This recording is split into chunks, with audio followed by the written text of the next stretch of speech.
नमस्कार, स्वागत है आपका मेरे चैनल मेरी दुनिया कामना त्रिवेदी में। आज मसाले और सब्जियां तैयार हैं। कढ़ाई में सरसों का तेल गरम हो चुका है। अब है तड़के की बारी। तड़के में हम बिना प्याज लहसुन, क्योंकि श्राद्ध पक्ष शुरू है, इसलिए हमें अब कुछ भी प्याज लहसुन के साथ हम आजकल नहीं बनाएंगे। तो मैंने मसाले में, मुझे तड़के में चाहिए जीरा आधी चम्मच, हींग चुटकी भर जो मैंने इस ढक्कन में निकाल ली है, सौंफ खाने वाला मोटा आधी चम्मच और साबुत धनिया आधी चम्मच। इसमें हम मेथी दाना अभी मेरे पास है नहीं तो मेथी भी डाल सकते हैं, और कलौंजी भी डलती है, पंचफोड़न का मसाला डलता है। मैं अंदाजे से डाल रही हूँ, पर कलौंजी, मेथी है नहीं और कलौंजी है लेकिन वो श्राद्ध में मना करते हैं, इसलिए मैं नहीं डाल रही। कहते हैं कि प्याज का बीज है, तो अब कुछ पता नहीं है मुझे सही में है या नहीं। तो ये हमने डाला धनिया, ये डाला सौंफ और ये डाला ज़ीरा। ये चटपटी सी बड़ी अच्छी सब्ज़ी बनेगी। और अब हमने डाली हींग। जब ये बन के करीब करीब तैयार हो जाएगी भिंडी, कुरकुरी भिंडी, तो हम इसको लंबा लंबा भी करके काट सकते हैं, इस तरह से गोल जैसे मैंने काटा है वैसा भी काट सकते हैं। ये आपके ऊपर है। लंबा काटने के लिए अगर भिंडी लें तो उसका साइज़ करीब इतना लंबा काटें और उसको लंबा लंबा 4-5 फाँक में रेशे रेशे जैसे काट के तब डालें। तो ये एक सैंपल के लिए मैंने छोड़ रखा था, बाकी मेरे इस तरह की काटना मुझे सही लगता है तो मैंने ऐसी काटी है। स्वाद दोनों में बराबर आएगा, काटने का भी तरीका अलग है। अब तड़का तो लग गया है, लेकिन पिसे हुए मसाले तो पड़े नहीं। तो पिसे हुए मसाले बहुत आसान है, बहुत जल्दी झटपट बन के तैयार होने वाली सब्ज़ी है। आधी छोटी चम्मच हल्दी, धनिया, जैसे कि आपको मैंने बताया धनिया स्वाद बढ़ाता है, धनिया पाउडर, तो 2 छोटी चम्मच धनिया पाउडर। अगर मिर्च खाते हों तभी आप मिर्च डालें, या तो उसमें मैं सूखी मिर्च लास्ट में ऐड करने वाली हूँ, पिसी हुई ये कश्मीरी मिर्च। और नमक, ज़्यादा भिंडी नहीं है, करीब आधा किलो है तो करीब आधा छोटी चम्मच दूंगी। तो ये सब सब्जियां जब मिल के तैयार हो गई हैं तो ये जब मसाले मिल के सब्ज़ी में जाएंगे तो ये अपना अच्छा स्वाद देंगे। भिंडी का एक रूल है कि आप जब भी बनाएं तो ढक के न बनाएं। देखिए, अगर आप ढक के बनाएंगे ना तो ये भिंडी लिसी यानी कि च्यूई उसमें मटेरियल होता है, जो कि च्युइंगम टाइप अजीब सा एक ऐसा खिंचाव सा आता है ना। तो अगर आप उसे खुला बनाएंगे तभी वो उसका भिंडी का पानी अपने आप खुले में सूखेगा, और सिम में ही बनाएं, जिससे क्या होगा कि उसका कुरकुरापन और स्वाद बराबर रहेगा। तेल ज़्यादा भी डालते हैं कुछ लोग, कम भी डालते हैं। मैं 1 सर्विंग स्पून के बराबर तेल डालती हूँ, बहुत ज़्यादा तेल मैं पसंद नहीं करती हूँ। ये अब सिम में है आज, तड़के में हाई थी, उसके बाद सिम करना था।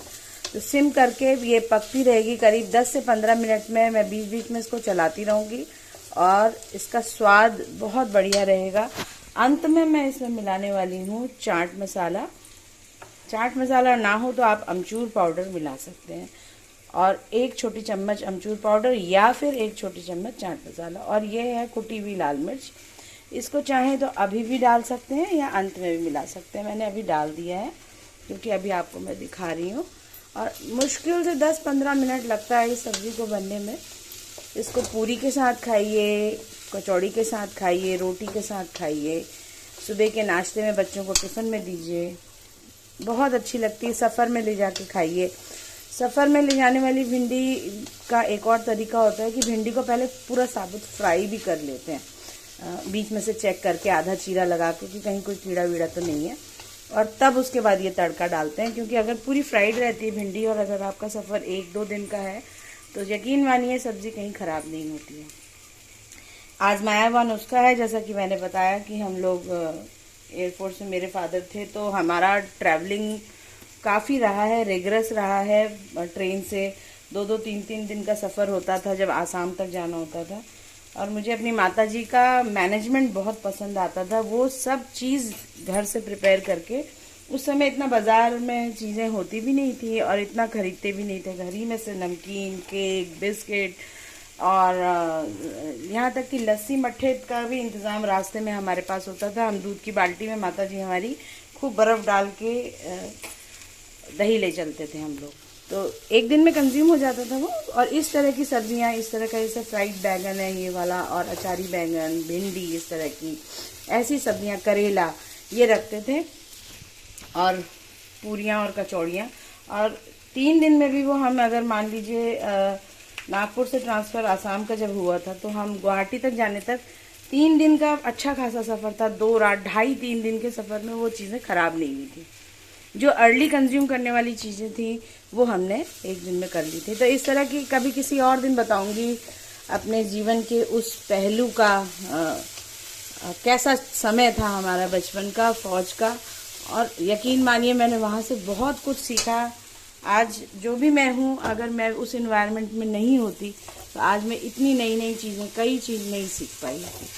और सबसे बड़ी बात है, वहाँ से हमें मिला ओपन माइंडेडनेस और self devotion towards the nation. मतलब कोई भी काम आप करें, तो आज 2 अक्टूबर का दिन है, तो ये मैसेज मैं अपने माध्यम से, चैनल के माध्यम से पहुंचाना चाहूँगी कि अपने आसपास, मतलब कभी ये न समझे ये मेरा है, ये तेरा है।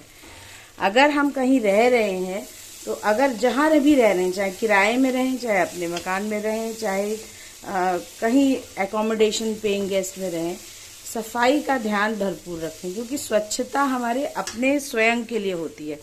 गांधी जी ने स्वच्छता और स्वदेशी सामान के खरीदने पे बहुत जोर दिया था। याद करिए वो आंदोलन जिसमें विदेशी सामानों को जलाया गया था। तो आज मैं वही आह्वान करूंगी अपने भारतीयों से कि सब लोग अपने अपने आसपास सफाई रखें, अपने हाथों से करें, अथवा अगर ना कर पाएँ, असक्षम हो, तो कुछ मजदूर वगैरह लेकर के उनके साथ मिल के सफाई करें। जितना भी, जहाँ भी आपका मोहल्ला है, पार्क हैं, जहाँ पर आपका नगर निगम काम कर रहा है, वो तो बहुत बढ़िया बात है। अगर नगर निगम के संरक्षण में वो चीज़ रह जा रही है, नहीं हो पा रही, तो हमारी भी देश के नागरिक होने के नाते ये जिम्मेदारी बनती है कि हम भी थोड़ा हाथ बटाएं। एक सफल देश वही होता है जहाँ का नागरिक ये सोचे कि मैंने देश के लिए किया है, देश ने मेरे लिए क्या किया है। यह सोचना तो ठीक है, लेकिन मैंने देश के लिए एक यूनिट, अगर सिंगल यूनिट, यानी हर एक आदमी इस प्रकार सोचने लगे, तो यकीन मानिए भारत के स्वच्छता आंदोलन को परवान चढ़ने से कोई नहीं रोक पाएगा। तो ये था आज का मेरा विचार। और अधिक से अधिक लोकल फॉर वोकल जो प्रधानमंत्री जी कह रहे हैं कि अपने